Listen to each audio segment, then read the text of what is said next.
Good day. Welcome to have a conversation with KONGJIAN.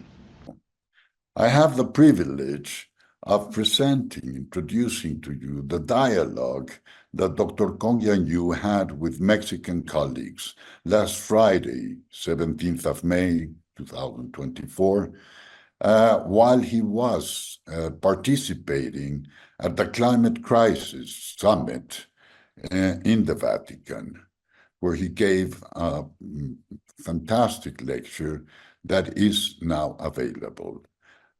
His Mexican colleagues that he met during his visit to Mexico in 2019 are great ecologist Carlos Galindo, the great architect that has just been the president of World Architects, JOSÉ CORTÉS, the Mexican urbanist, ecological urbanist, LAURENT HERBIET, with whom KONGJIAN had a very close professional dialogue during his visit.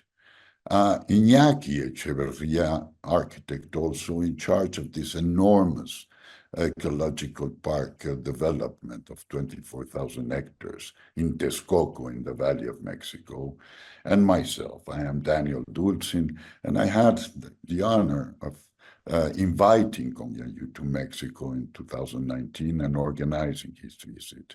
I hope you enjoy it. Thank you very much. Debate discussion yesterday, and Francis Pope also have a good meeting, and he says that sponge planet, beautiful, it's beautiful. So I just quote his word. Thank it's you. clear, yeah.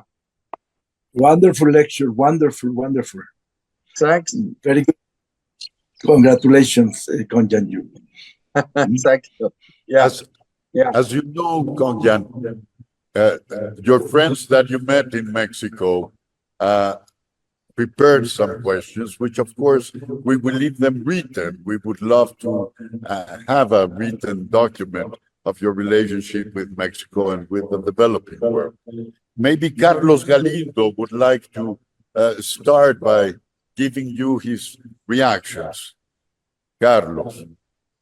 Thank you, KONGJIAN. It's great to see you. It's one more of you. One more of your inspiring talks, and I think that you have done an amazing job. We are all really inspired by your work, and I think what is really needed is to promote what you are doing. This presentation that you have shared, I think we have to take it to the media and make a lot of noise about it, because you have already put the dots over the right places. So thank you very much. It's great to hear you. It's a great pleasure. I'm going to start with one question, which is a bit particular, but I am really impressed by your perspective, by your approach, which is very different from what we have learned on restoration from the American school or the European school.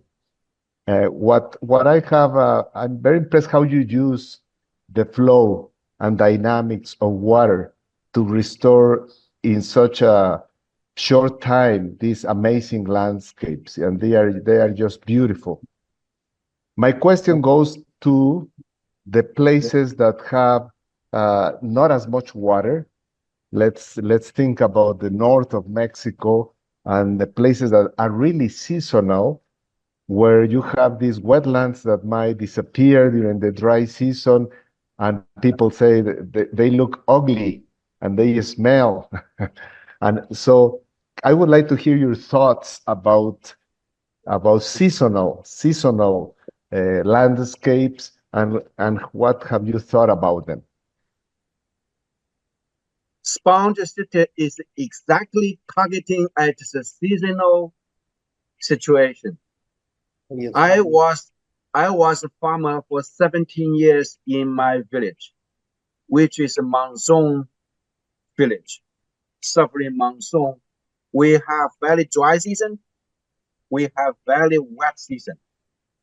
Well, in your case, we are talking about maybe half a year wet, half a year, 6 months very dry, right? So sponge idea is to retain water, to recharge the aquifer. So keep water underground, not necessarily wetland. Okay, wetland is just in case you have, wetland is also seasonable, of course. Is you have wetland. So it's a matter of choice, of design. You cannot complain. You have Amazon. Amazon is big, sponge. Africa, you have sponge. Nature have sponge. Do they smell badly? No, they can be beautiful. They have biodiversity. They are beautifully, because nature adapts the system. They have mosquito, but there's not so much mosquito as we experience during when water is bad. Because in the water, if you have this nature-based solution, nature balance it, right? So the key is not about keep water on the surface of the ground. The key is to retain water, to recharge the aquifer, because the globe is thirsty. The globe needs water. In China, 20 meters drop in 30 years. In America, also, in US, groundwater drop. In your country, of course, groundwater drop because people overuse the aquifer, overuse groundwater. Now that's the idea. So if you have you have right design, if you have right science based, it is a science based, you will not have this problem. It certainly means you will regulate. It is based on this seasonal trend. Otherwise, make no sense, right? For example, in European countries, in England, in Netherlands, in South nation, South European countries used to have very mild climate. Now that's why they have pastoral landscape. They have grass, they have pasture, the ranch. They don't have terraces. I mean, Italy have terraces, but England, they all depend on nature because the nature is so kind, right? So mild. But we don't have. I mean, Amazon don't have. China don't have. Mexico don't have. So that's why we have developed this knowledge. Thousands of years of wisdom to adapt to the nature. We need to survive. That's why I think the sponge study is based on this kind of knowledge. So yes, it is targeting on your situation. And by the way, climate change means even the dry areas, as I mentioned, in Arab, in Dubai, in Libya, in Brazil, you have anywhere you are going to have flood. Anywhere with the driest desert, you are expecting flood. So that's why you need to keep water go to the ground, not flush away, Yeah. Thank you so much, KONGJIAN. KONGJIAN, you remember Laurent also. He's incredibly active. Laurent, we had dinner with him. So, Laurent, if you can react to KONGJIAN and Carlos, thank you. Dr. Yu, it's a pleasure as always talking to you. Congratulations on your work. Yeah. It's actually shorter than the last time. Speaking of land, you need land to slow water and infiltrate and retain. In your experience when you visited Mexico, you will see that land use is one of our biggest issues, in the sense that speculation in either formal or informal settlements are in direct. It's a problem if we want to have a land for detention, retention, infiltration, and creating these sponge cities.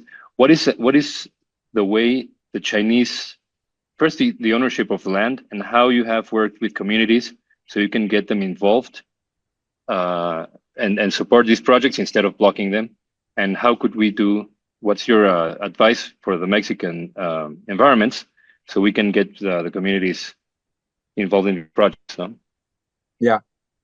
Well, I have to admit that we do have different land property regulation system. Yeah, in China, all the land public owned, and certainly in your country you have this private ownership. Yeah, but that doesn't matter. I would say that doesn't matter. I mean, 5,000 years ago, the land is privately owned in China, right? But 2,000 years ago, not 5,000, that's too long. I mean, even 1,000 years ago, we already have to believe that whenever you cultivate 4 hectares of land, you need to give 1 hectare of land to water to regulate the seasonal water situation, which means 20% of land. When you cultivate the land, you need to give 20% of land to water. Now, do we have 20% in the city? Yes. The answer is yes. Yeah. Even in the dense area we visited the last time together in Mexico, the river, you have the river from mountain, run across the city and go to the lake. Actually, I find that you have enough land by the river. But the people face back to the river. Remember? And they have backyard. And they have front yard. And they have roof. You only have 2 floors. You have only 1 floor of buildings by the river. Now, so the values of the land is just misused. You misuse the land, actually. So number 1, you have the land. Right? It's not water is not greedy as a pure human being. Based on my research, you only need 1% of the national land, global-wise. 1%. I mean, average. Water only need 1%. But if you give water 10% of the global surface, it will enough to handle the water falling on the ground, keep on the water. So I'm talking about the drainage system, the watershed system, from the mountain to the farm, to the city, to the village, to the city, and to the lake and the ocean. So when you think about that, you can keep water in the farm, you can keep water in the mountainous area, you certainly can keep water in your backyard. Just create porous landscape. Let water stay. Let water stay. If you even don't have backyard, you have your roof. You have the street green system. Look at your bank system. The road bank. The trees always plant higher than the road. No, that's wrong, right? Let the tree lower down. Let the green space lower than the road, lower than the building. You can easily hold all the water from within the city. But the flood can come from the regional watershed. So that's why I push the sponge city to the sponge planet. You have to think as a watershed. Yeah. So you do have space, but certainly you have to make wise use of the space. I will say you can easily make a 1 single floor building to 2 floor building, or 3 floor building. Then you have 100% land lease for water. I visited with Daniel to Mexico. I can see the river runs through the city, and you have plenty of space, green space around the river. But the river is paved. The river is paved, and the water cannot run into the river. Now that can be easily transformed. Now those space, I think you can easily use for sponge. Yeah. Thank you very much, Dr. Yu. Thank you, thank you, thank you. A small question, Jose Luis. If you can ask your question and also in Spanish, so people that are in Facebook can understand it, brief, if you can. Claro. Well, KONGJIAN, it's a great pleasure to see you. I always admire your approach, and I agree that it's a good methodology to implement everywhere. It can help very much to all the problems that we have with water. I will say in Spanish some words that, como todos sabemos, quisiéramos mitigar los daños que le estamos haciendo al planeta.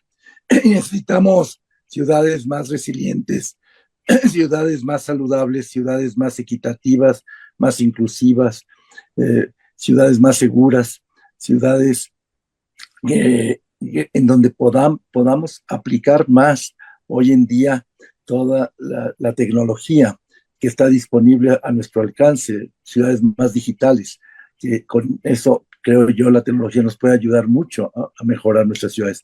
Necesitamos asimismo ciudades más bellas. El tema es cómo podemos, con la metodología de KONGJIAN, es decir, lograr muchos de estos objetivos en cuanto a tener realmente ciudades que ayuden a minimizar las emisiones tóxicas en el futuro y a tener un mejor planeta. KONGJIAN, we were talking about that we would like to have better cities, that mitigate all the damage that we have been doing to the planet, according with the toxic emissions, and to help with this situation of the climate change and the warming of everywhere around the world. But the implementation is always complicated because even that we have a lot of technology that can help, we need a very good, political decisions. And that's my question. What are the key problems that you have been facing in order to political decisions? Yes, I think so. Thank you, Luis. Political, the power, the change of policy is the key for this application, for this implementation. So one of my book is called Elected Leaders of China. It's in English, now been translated into English. I write elected to top leadership in China, the president, the prime minister, the mayors, the governors. You will see that because of Chinese leadership being understanding, I think this ecological movement in China is because of leadership. They have these ideas that we need a sponge or ecologically based solution. You will see that sponge city become a national campaign, So the Chinese Congress and President Xi also promote the idea of sponge city. And it's in China, we have said the central government subsidize the sponge city movement. Each city, if they are listed as a model city, the central government will support a certain amount of seed money, but certainly the local government will together work with sponge city. Now, so that's why I think we need to convince the local mayor, the regional governor, and the top leadership to change the policy. Policy is number one. And certainly, along with that, is the mentality of the engineers, of the hydrological engineer, of the civil engineers. Now, because our whole intellectual system is built based on the Renaissance. After Renaissance, it's a science we call engineer solutions. It's a stratified, divided understanding. We have, we are so easy, so a business as usual model to use the Army Corps. In America, for example, in your country, maybe similar organization to build this heavy infrastructure. It is based so-called science, but actually that's not complete science. That's only single-minded solution, right? We have to understand, for people to understand that. Now we need a different knowledge, different intellectual system. We even have to change the code system. Like in the old code system is always like hydro engineer, the civil engineering doing that, the pipe system. Now, when climate change, all these needed to change. And also we have to understand that in the Mexican cities, like in my countries, we are virtually being colonized by these industrialized, we call the early developed cultures, right? We simply copied this European originated infrastructure framework, like the pipe system, like the water system, like all this. Now, I didn't complain about that. I will say that because all these great infrastructure is developed based on the European climate, whereas climate is quite mild, I have to say. So when they come to cities, come to regions like Mexico, like China's monsoon climate, they fail. They easily fail. So that's why we have to think that nature-based solution means indigenous culture-based solution. Because culture is adaptation to nature. So don't forget, we have 2,000 years adaptation wisdom. Now to recover this kind of wisdom and upgrade those, combined with modern science, modern understanding of the system, we can develop much better adaptable solutions. Now that's, I think, so policy, knowledge system, legal, the court system are the major difficulties we have to overcome. Thank you Thank so you much. very much. Thank you. And you will also remember having met IñAKI Echeverría, developing a huge, vast ecological park, 14,000 hectares in Texcoco, in the basin of Mexico. Please, IñAKI, if you want to follow. Buenas tardes a todos. Qué gusto. Professor Yu, it's a pleasure to talk to you again. My question is, it goes a little bit beyond the Mexican context or the Mexican reality. I think that these major challenges that we're facing are actually global.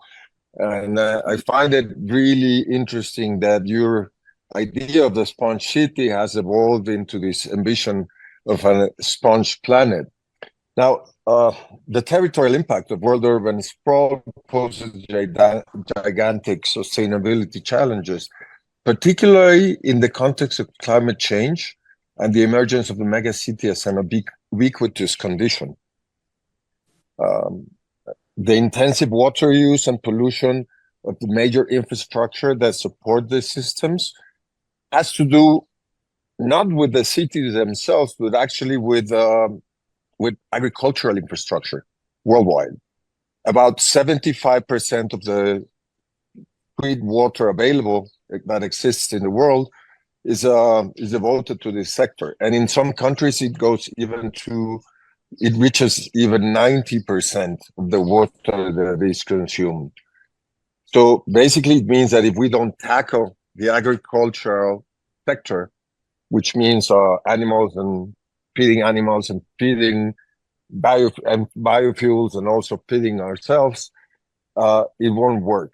So how do you address world drought against the need to feed 9 to 10 billion people, which will be the world population by 2050, and fight the huge corporate interests that lie behind these systems of food infrastructure or aliment infrastructure, while restoring and preserving the world's more important habitats that have to do with water and what you are doing within the city limits, let's say?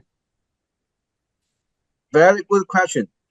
Now that's exactly I want to address, to extend the sponge city to go beyond the city boundary to the to the sponge farm, to the sponge region, and sponge field, sponge waterway, watershed, yeah, and the mountain. Now, water is the only element that can be recycled infinite. Water can be recycled infinitely, right? So if we understand that, if you can recycle the water wisely, we will have plenty of water, as I said. The problem is that because we have a seasonal change of precipitation, we have too much water during certain days because that causes flood. And we run out of water, that causes drought. Farming in North America, particularly, I would say, farming, say, dry out, say, drain away, the dry out is the aquifer. And during the rainy season, they drain away the water, right? The dry season, they pump our water from ground, and during the rainy season, they flush away the flood. Now, that's why the cost the groundwater depletion, groundwater sinking, groundwater drop 20 meters or even 30 meters or even 50 meters. Now, that's the problem. We are linear, industrial. It is industrialized farming, single flow, not a circle, not a recycle, not a cycle economy. So I think that's the only problem that causes the running out of water. And because you're running out of water, the water goes to the ocean. Now that causes sea level rising, right? That causes sea level rising. So if you have sponge planet, you suck up, you retain the water, you reduce the sea level rise, at least by 40%, I have to say, based on science. Maybe more, I would say, because if you have water in the city, if you have water in the farmland, you will cool off. You will cool off the temperature also. Now that go back to Dr. Lewis' question. Water actually can solve multiple problems today we are facing. Urban heat. If you have water in the middle of the city, you can reduce temperature by 5 to 10 degrees actually. If you have a sponge in the middle of the city, you can reduce the temperature, particularly in Mexico City, in California, in dry area, you can dramatically reduce the temperature. So now that's the idea. Filling the groundwater, filling the aquifer, use a sponge, makes the landscape porous anywhere. Yeah, that's the idea. Thank you. Thank you, Dr. Yu. You have so many questions and time is running out. You told us, KONGJIAN, that maybe a little 5-10 minutes, and we will keep up the questions. Vamos a recoger todas las preguntas para podérselas enviar a nuestro querido maestro. KONGJIAN, very quickly, how is China doing with 250 cities now under the sponge city plan, sponge territories plan? Do you think it's after 5-7 years of having tried it, has it turned from the gray infrastructure paradigm into a green and blue paradigm? Where are you? ¿Cómo va KONGJIAN con su experiencia china transformando el paradigma? Thank you, KONGJIAN. I have to say that even I have done 1,000 projects in 200 cities. My project may be still only 1% or 2% of the projects done all over China. I have to say it is a revolution and it's not easy. China, I have to collect that China have about 70 cities listed as sponge city model, sponge city experiment, not 200 cities. I have done project in more than 200 cities, but the city-wise, only about 70 cities being subsidized and officially listed as the sponge city action model examples for as the Chinese official list. So that's a need to collect. So I have to say that it is a fundamental change of the mentality of the intellectual, academia, engineer, and everywhere. You need to change it. So China is still facing the challenge. We didn't solve the problem yet. We are far away from being solved the problem, because it needs maybe another 20 years to transform the mindset. School, universities, people still teaching how to build a dam, teaching how to build an aquifer, aqueduct. People still talking about investing more on the concrete and drainage. No, that's still going on. It's my own promotion that says that sponge city, maybe only several other people, but still not the mainstream. Even the policy supports that, but we still need the capacity building. People branding the city. Every city branding their city as a sponge city. Every city branding their city as an eco city, but that's not necessarily real ecological city or real sponge city. But I can see that over the past 10 years, the Chinese government, the efforts, the Chinese government get payback, get good return, because, for example, Beijing, Haikou, Sanya city, we literally solve the problem dramatically, but not necessarily absolutely solve the problem, because we still needed to fix a vast scale landscape. I remember industrialization, urbanization happened in the world. I mean, at a vast scale is already 300 years or even more.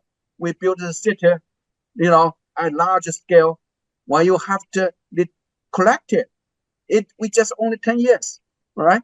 We need more time to actually understand that, more capacity to build it, and certainly we need more project to do it. Yeah. We wish you the best success. Imagine if you in China initiated such a big move. Your world influence will influence even more China. Time is running out. We would love to speak with you, have Jose Luis and Carlos and IÑAKI and Laurent, but we don't want to exploit too much of your time. You have been wonderful. And anyway, do you have any recommendations for us, for Oaxaca, as concluding point? Oaxaca wants to become a sponge city. What would be your advice? Well, I think it's so wonderful that OAXACA, the leadership there, understand and support this campaign. I will say that OAXACA, if you can do it right, now it's for you, for our designers, for landscape architects, for engineers, for the scientists to understand that. Be careful. Capacity building is so important right now to make this project less expensive, less management, make it right, because it is a demonstration. Don't spend too much money. You don't need to spend too much money. Don't to build something fancy. Nature can take care of it. You have to understand that this kind of project is nature-based completely. So in the past 2 days, right now, we have these governors from California, Massachusetts, we have governors from Brazil, we have governors from Kenya, we have governors participating in this conference. I was so happy to say that they all welcome the concept of the sponge planet idea, particularly in the developing countries. I already get so many invitations from Kenya, from Africa, from Brazil, from North America, even to do sponsorship in there. You know, I was so encouraging because, as I said, the carbon credit things will not work very well.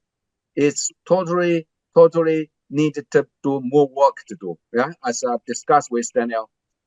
And we find that water is workable, and the sponsorship is adaptation and emergent urgency adaptation in terms of climate change.